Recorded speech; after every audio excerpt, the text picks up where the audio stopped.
எல்லாரும் இனி புது வண்டி தான் வாங்கணும் போல. 2026 மாடல் வண்டி கூட ஓட்ட முடியாதுன்னா எப்படி? மத்திய அரசின் திட்டம் சாத்தியமா?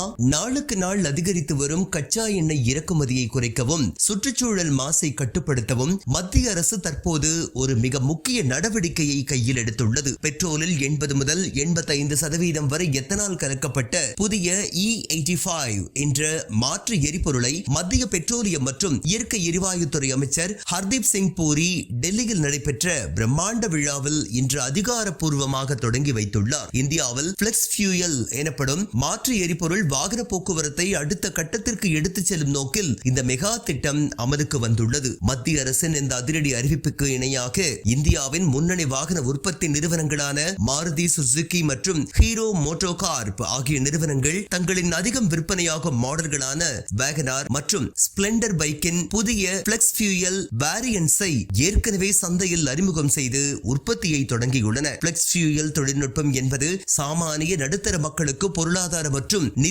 நிதியியல் ரீதியாக பெரும் லாபத்தை தருவதாக இருக்க வேண்டும். தற்போது சந்தையில் இருக்கும் E20 மற்றும் சாதாரண பெட்ரோல் விலையை விட இந்த E85 என்ற எரிபொருளின் விலை மிக குறைவாகவே நிர்ணயம் செய்யப்பட உள்ளது. இதன் மூலம் கிடைக்கும் எரிபொருள் சேமிப்பை கணக்கிட்டால் ஒரு நுகர்வோர் புதிய பிளெக்ஸ் ஃபியூயல் வாகனத்தை வாங்குவதற்காக செலவழித்த கூடுதல் தொகையை அடுத்த 3 ஆண்டுகளுக்குள் முழுமையாக திரும்ப பெற்றுவிட முடியும் என்று மத்திய அரசு தெரிவித்துள்ளது. சாமானிய மக்கள் அனைவரும் எளிதில் புரிந்து கொள்ள வேண்டிய உண்மை என்னவென்றால், இந்த E85 எரிபொருளை நாம் அனைவரும் தற்போதைய சாதாரண வண்டிகளில் பயன்படுத்த முடியாது. ஏனென்றால் E85 எரிபொருளில் 85% எத்தனால் கலந்திருப்பதால் அதை தாங்கக்கூடிய பிரத்யேக என்ஜின் மற்றும் மேம்படுத்தப்பட்ட ஹார்ட்வேர் கொண்ட பிளெக்ஸ் ஃபியூயல் வாகனங்களில் மட்டுமே இதனை ஊற்ற வேண்டும். என்னதான் 85% எத்தனாலும் 15% பெட்ரோலும் கலக்கப்பட்டாலும் 1 லிட்டர் 83 ரூபாய்க்கு விற்கப்படுவது குறிப்பிடத்தக்கது.